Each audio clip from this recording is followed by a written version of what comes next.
콩팥, 음식 때문이 아닙니다.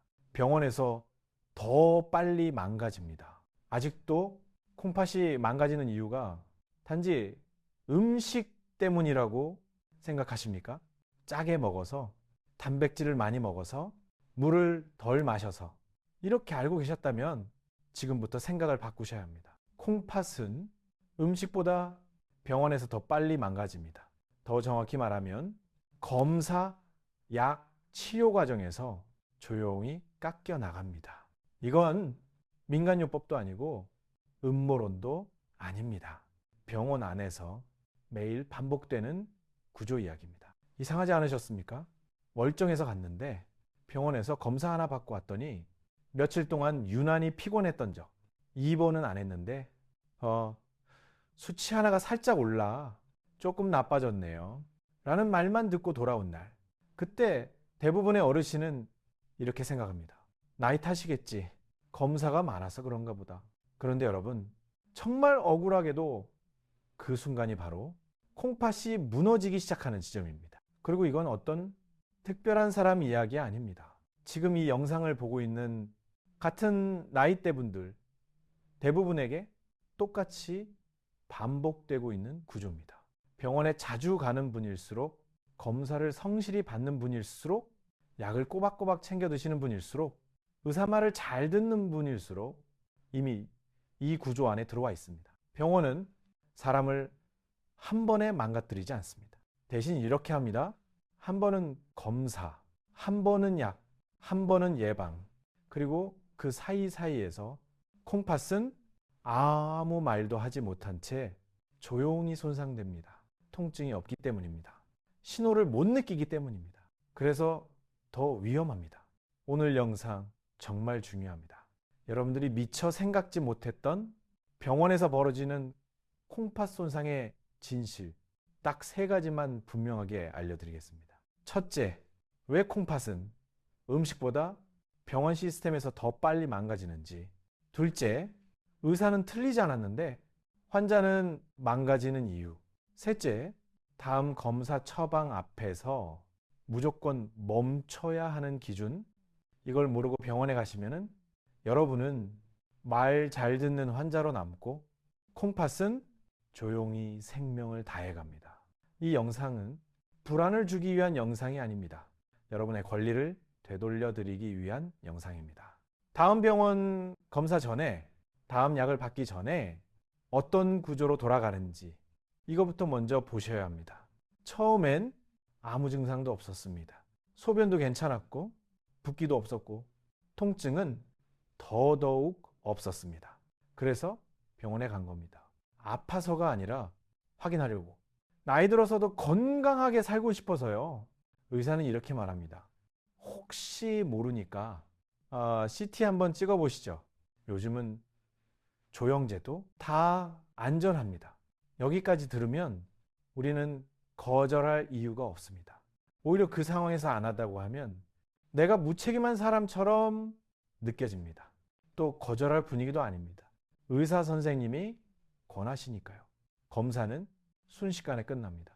주사 한번, 기계 안에 몇 분, 그리고 아무 일도 없었던 것처럼 집에 돌아옵니다. 그날 밤 조금 피곤합니다. 다음 날 몸이 무겁습니다. 하지만 다들 이렇게 말합니다. 검사 받아서 그런가 보다. 나이 드니까 병원 한번 다녀오는 것도 힘드네. 그리고 며칠 뒤 병원에서 전화가 옵니다. 어르신, 수치가 조금 올라갔네요. 조금, 아주 조금. 그때 콩팥은 이미 첫 번째 타격을 받았습니다. 기록에는 남지 않았고 경고도 없었지만 회복되지 않은 손상이었습니다. 이날을 기준으로 콩팥은 원래 상태로는 돌아가지 못했습니다. 의사도 크게 말하지 않습니다. 지켜보시죠. 큰 문제는 아닙니다. 여기서 대부분은 안심합니다. 의사 선생님이 지켜보자고 하시니까 정말 큰일은 아니구나, 다행이네 하십니다. 정작 이 순간부터 문제가 시작됩니다. 그 수치가 올라간 이유는 아무도 설명하지 않습니다. 조영제 때문인지, 약 때문인지, 탈수 때문인지 그냥 이렇게 정리됩니다. 연세가 있으셔서요. 몇 달 뒤 또 병원에 갑니다. 이번엔 다른 이유입니다. 무릎이 아파서, 허리가 불편해서, 숨이 차서 이번에도 검사가 따라옵니다. 이번에도 약이 추가됩니다. 그리고 또 말합니다. 이번엔 괜찮은 수치네요. 여러분, 이게 바로 가장 위험한 착각입니다. 한 번에 망가지는 게 아니라 조금씩 깎이고 있다는 사실을, 조금씩 신장이 망가지고 있다는 사실을 아무도 말해주지 않는 구조. 이 어르신은 병원에 입원해서 치료받으세요 하는 아직 그런 환자가 아닙니다. 그래서 더 보호받지 못합니다. 이 단계에서 대부분의 시니어는 이렇게 생각합니다. 그래도 나는 아플 때마다 병원 다니니까 괜찮을 거야 하고 안심합니다. 하지만 현실은 반대입니다. 이때부터 콩팥은 회복되지 않은 상태로 다음 검사와 약을 맞이합니다. 그리고 어느 날 의사는 이렇게 말합니다. 예전보다 많이 떨어졌네요. 그때서야 사람들은 묻습니다. 언제부터요? 그 질문에 아무도 정확히 답하지 못합니다. 왜냐하면 망가진 건 하루가 아니라 병원에 다니던 모든 날이었기 때문입니다. 먼저 이 말부터 분명히 하겠습니다. 이 이야기에서 의사는 악당이 아닙니다. 실수한 것도 아니고 무능한 것도 아닙니다. 오히려 반대입니다. 의사는 틀리지 않도록 아주 정교하게 설계되어 있습니다. 병원에서 의사가 가장 먼저 따르는 건 환자의 몸이 아닙니다. 병원이 정해놓은 프로토콜입니다. 검사 기준, 수치 기준, 가이드라인, 이 기준 안에서 움직이면 의사는 틀리지 않습니다. 혹시나 문제가 생겨도 책임은 개인에게 오지 않습니다. 예를 들어 보겠습니다. 콩팥 수치가 조금 올랐습니다. 아직 기준선 아래입니다. 이때 의사가 검사를 멈추면 그건 위험한 판단이 됩니다. 하지만 검사를 한 번 더 하면 그건 안전한 선택이 됩니다. 결과가 나빠져도 의사는 틀리지 않습니다. 약도 마찬가지입니다. 무릎이 아프면 진통제를 씁니다. 염증이 있으면 항생제를 씁니다.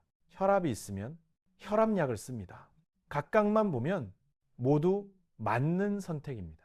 하지만 겹치면서 위험해지는 조합은 시스템이 자동으로 막아주지 않습니다. 왜냐하면 병원 시스템은 이렇게 질문하지 않기 때문입니다. 이 사람의 콩팥은 얼마나 버틸 수 있는가? 대신 이렇게 묻습니다. 이 검사 기준에 맞는가? 이 약 처방 사유가 있는가? 여기에는 누적 위험이라는 칸이 없습니다. 그래서 이런 일이 벌어집니다. 검사 하나는 맞습니다. 약 하나도 맞습니다. 처방 하나도 맞습니다. 하지만 그 사이에서 콩팥은 조용히 깎입니다. 그리고 그 손상은 누구의 잘못도 아닙니다. 이 구조에서 가장 위험한 사람은 누구일까요? 말 잘 듣는 사람입니다. 검사 빠지지 않고 받고 약도 꼬박꼬박 먹고 의사 말에 토달지 않는 사람. 이런 착한 분들이 가장 오래 이 구조 안에 머뭅니다. 다시 말하지만 이건 의사가 나빠서가 아닙니다. 멈추라고 설계되지 않은 시스템의 문제입니다. 여러분이 느꼈던 그 말, 그 믿음. 그래도 의사가 알아서 다 해주겠지. 바로 그 믿음 위에서 이 시스템은 아무 소리 없이 잘 굴러갑니다. 그리고 콩팥은 말이 없기 때문에 마지막까지 버팁니다. 정리하면 이렇습니다. 의사는 틀리지 않도록 설계되어 있고 병원은 멈추지 않도록 설계되어 있습니다. 그 사이에 있는 멈춤 버튼은 원래 환자에게 있었지만 아무도 알려주지 않았을 뿐입니다. 지금부터 말하는 첫 번째, 두 번째, 세 번째 조영제는 며칠 연속 맞는 이야기가 아닙니다. 하루 이틀 이야기도 아닙니다. 병원에 다니는 몇 달, 몇 년의 시간 이야기입니다. 처음 조영제를 맞는 순간은 대부분 이렇습니다. 아무 증상 없습니다. 검사도 잘 끝납니다. 집에 와서 밥도 먹고 잠도 잡니다. 다음 날 조금 피곤합니다.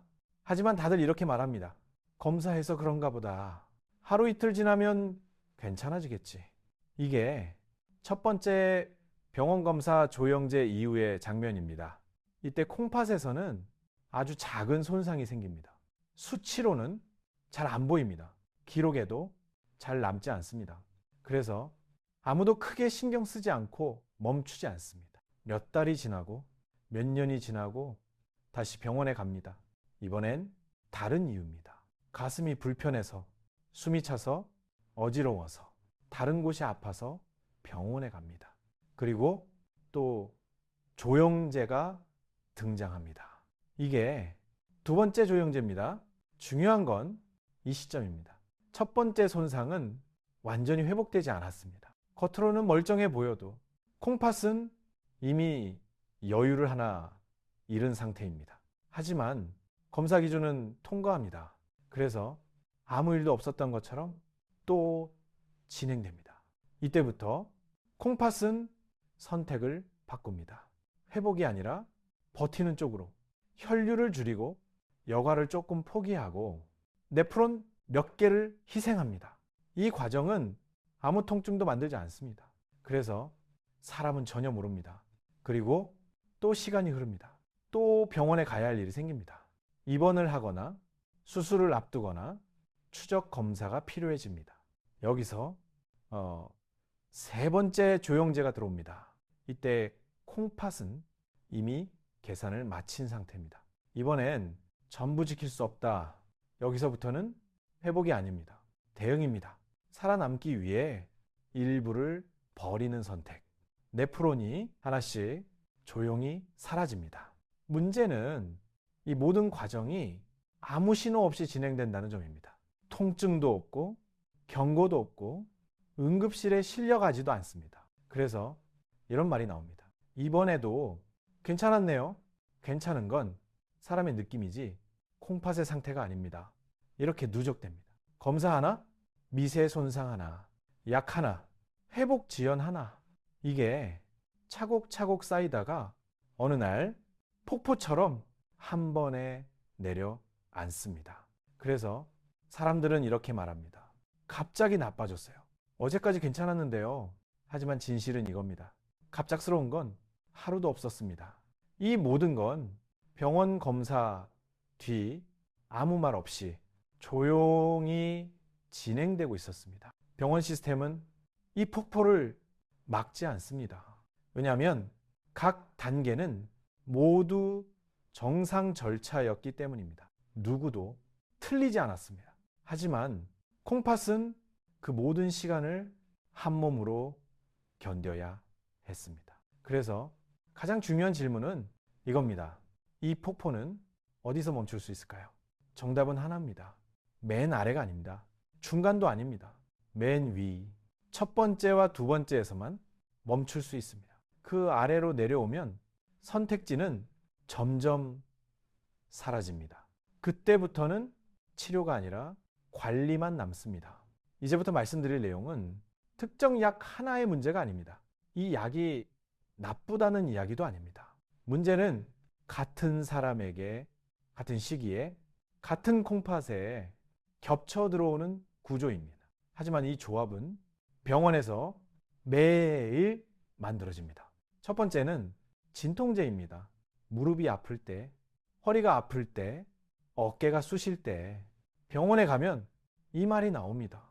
이거 드시면 편해집니다. 실제로 편해집니다. 그래서 아플 때마다 계속 먹습니다. 하루 이틀이 아니라 몇 주, 몇 달, 어떤 분은 몇 년입니다. 한 번만 아프고 안 아픈 게 아니니까요. 1년에도 몇 번씩 병원에 가니까요. 진통제 하나만 보면 대부분 큰 문제는 없습니다. 하지만 진통제는 콩팥으로 가는 혈류를 줄입니다. 천천히, 아주 서서히 사람은 느끼지 못합니다. 두 번째는 혈압약이나 이뇨제입니다. 나이가 들면 정말 자연스럽게 추가됩니다. 여러 가지 이유로 혈압 관리, 부종 예방, 심장 보호 모두 맞는 이유입니다. 이뇨제는 몸에서 물을 빼냅니다. 혈압에는 도움이 되지만 콩팥 입장에서는 부담이 됩니다. 그래도 이 단계까지는 사람들이 의심하지 않습니다. 세 번째는 항생제입니다. 감염, 염증, 입원, 며칠만 쓰니까 괜찮습니다 라고 하면 이 말도 맞습니다. 단 다른 약들과 겹치지 않을 때 이야기입니다. 그리고 마지막에 조영제가 들어옵니다. 여기서 콩팥은 선택을 강요받습니다. 여과를 계속할 것인가 아니면 살아남기 위해 일부를 포기할 것인가. 이제 장면을 하나 그려보십시오. 집에 약 봉투가 한가득이지요. 아침에 일어났는데 입맛이 없습니다. 전날 설사를 했거나 감기로 열이 조금 있었거나 물을 거의 못 마셨습니다. 몸이 안 좋습니다. 그런데 이 상태에서 아침 약을 먹습니다. 진통제, 혈압약, 이뇨제. 이미 이때 콩팥은 마른 상태입니다. 혈류는 줄어 있고 여과 여력도 줄어 있습니다. 그런데 그날 병원에 가서 조영제 검사를 합니다. 이 순간이 가장 위험한 순간입니다. 진통제는 피를 덜 보내고 이뇨제는 물을 더 빼앗고 항생제는 여과 부담을 늘리고 조영제는 직접적인 타격을 줍니다. 이 네 가지가 같은 날 같은 콩팥에 겹치는 순간 콩팥은 도망갈 길이 없습니다. 하지만 병원 시스템은 이렇게 말합니다. 각각의 약은 문제 없습니다. 네, 맞는 말입니다. 각각만 보면 문제 없습니다. 문제는 아무도 이렇게 묻지 않는다는 점입니다. 이 약들이 지금 이 사람에게 겹쳐도 되는가? 오늘 콩팥이 이 조합을 버틸 수 있는 상태인가? 누구도 이 질문을 하지 않습니다. 이 질문은 자동으로 나오지 않습니다. 그래서 가장 위험한 말이 나옵니다. 예전에도 이렇게 드셨는데요. 이 말이 나오면 사람들은 안심합니다. 하지만 현실은 반대입니다. 예전에 버텼기 때문에 지금은 더 위험한 것입니다. 왜냐하면 콩팥은 기억하기 때문입니다. 지난번에 얼마나 버텼는지, 얼마나 희생했는지 회복력은 이미 줄어든 상태입니다. 이 단계의 손상은 눈에 잘 보이지 않습니다. 수치는 조금씩만 움직입니다. 그래서 이런 말이 나옵니다. 그래도 큰일은 없었잖아. 하지만 콩팥은 계속 계산합니다. 다음에도 버틸 수 있을까? 그리고 어느 날 더 이상 계산이 안 되는 순간이 옵니다. 그때 병원에서는 이렇게 말합니다. 복합적인 원인입니다. 노화 영향도 있고요. 맞는 말입니다. 하지만 가장 중요한 말은 빠져 있습니다. 이 조합을 중간에서 누군가 멈췄다면 여기까지 오지 않았을 수도 있습니다. 이건 약을 욕하는 이야기가 아닙니다. 약은 자기 역할을 했습니다. 문제는 이 약들을 같은 사람에게 같은 시기에 같은 콩팥에 겹쳤었다는 구조입니다. 그래서 이 질문이 반드시 나와야 합니다. 그럼 언제 멈춰야 합니까? 이 질문에 대한 정답 이제 자세히 알려드리겠습니다. 지금부터 말씀드릴 내용은 조언이 아닙니다. 선택도 아닙니다. 기준입니다. 이 중 하나라도 해당되면 그날은 무조건 멈추셔야 합니다. 먼저 몸 상태부터 보셔야 합니다. 열이 있던 날, 설사를 했던 날, 식사를 거의 못했던 날, 컨디션이 안 좋은 것 같은데 이런 날은 몸이 아픈 날이 아니라 콩팥이 이미 버티고 있는 날입니다. 이 상태에서 하는 검사는 건강을 위해 하는 확인이 아닙니다. 추가 손상입니다. 몸이 회복될 때까지 검사는 미루셔야 합니다. 다음입니다. 병원에서 이런 말을 들으셨다면 한번 멈추셔야 합니다. 혹시 모르니까 한 번 더 찍어봅시다. 지금은 괜찮은 것 같은데 확인 차원에서 검사해 보시죠. 이건 치료를 위한 게 아니라 불안을 달래기 위한 검사입니다. 그 검사로 치료가 바뀌지 않는다면 그날은 검사할 이유가 없습니다. 검사는 확인일 때만 의미가 있습니다. 치료를 시작할지, 약을 바꿀지, 수술을 할지, 아니면 정말 안 해도 되는지 이 결정이 갈리는 지점에서만 검사는 의미가 있습니다. 검사는 마음을 달래기 위한 보험이 아닙니다. 이제 약 이야기입니다.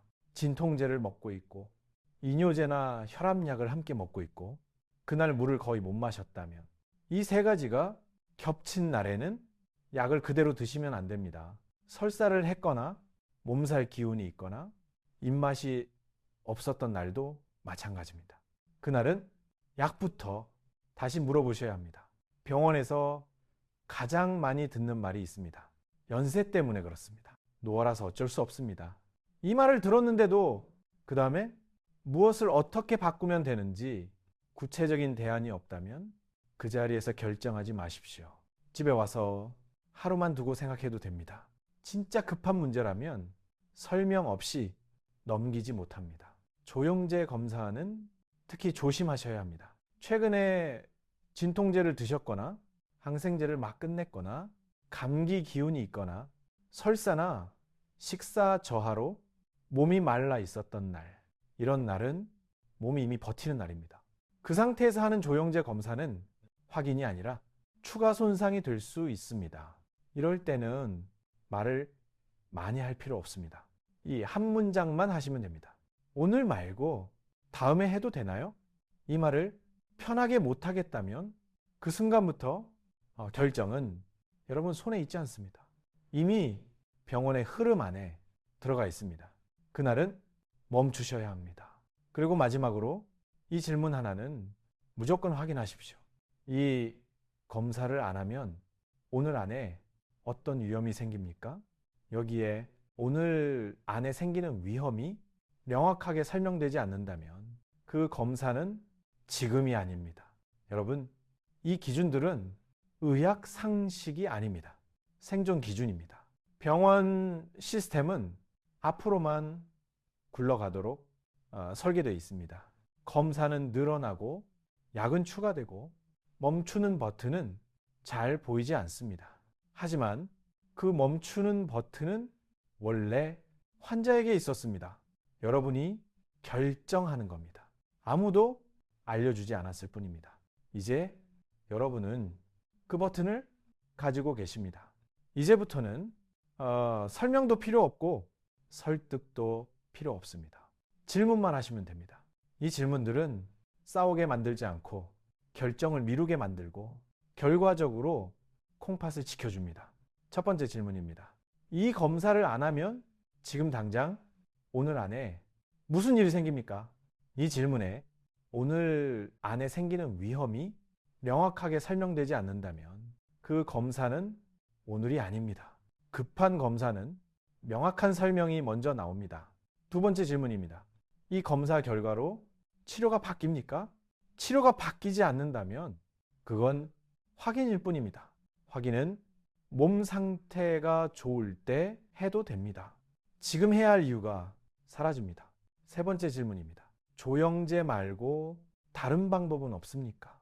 이 질문 하나로 검사는 자동이 아니라 선택이 됩니다. 그 순간부터 속도가 확 내려옵니다. 네 번째 질문입니다. 지금 제 콩팥 상태에서 이 약 용량이 조절되어 있습니까? 이 질문을 받으면 약은 무조건 다시 봅니다. 말하지 않으면 아무도 먼저 확인하지 않습니다. 여러분의 신장 본인이 챙기셔야 합니다. 다섯 번째 질문입니다. 오늘 말고 다음에 해도 됩니까? 이 질문을 편하게 던질 수 있어야 안전한 진료입니다. 이 질문을 던지기 망설여진다면 그건 지금이 아니라는 신호입니다. 이 다섯 개 질문은 의사를 공격하지 않습니다. 사람을 향하지 않고 시스템을 멈추게 합니다. 병원은 그들의 구조로 앞으로 가도록 설계되어 있습니다. 검사는 늘어나고 약은 추가되고 멈추는 버튼은 잘 보이지 않습니다. 오늘 영상의 핵심은 이 한 줄입니다. 콩팥은 아파서 망가지는 게 아니라 조용히 버티다 망가집니다. 그리고 그 조용한 과정은 대부분 병원 안에서 진행됩니다. 이제부터 여러분은 이 구조를 알고 들어갑니다. 몸 상태가 안 좋은 날은 미룹니다. 설명이 부족하면 집에 와서 다시 생각합니다. 질문에 답이 없으면 그날은 아닙니다. 이건 병원을 믿지 말라는 말이 아닙니다. 일방적으로 맡기지 말라는 말입니다. 가족 검사가 잡혀 있다면, 지인의 검사가 잡혀 있다면 이 영상 꼭 보여주십시오. 이건 정보가 아닙니다. 시간을 벌어주는 영상입니다. 여러분의 콩팥이 조용히 버티는 동안 그 결정은 여러분 손에 있어야 합니다. 콩팥, 음식 때문이 아닙니다. 병원에서 더 빨리 망가집니다.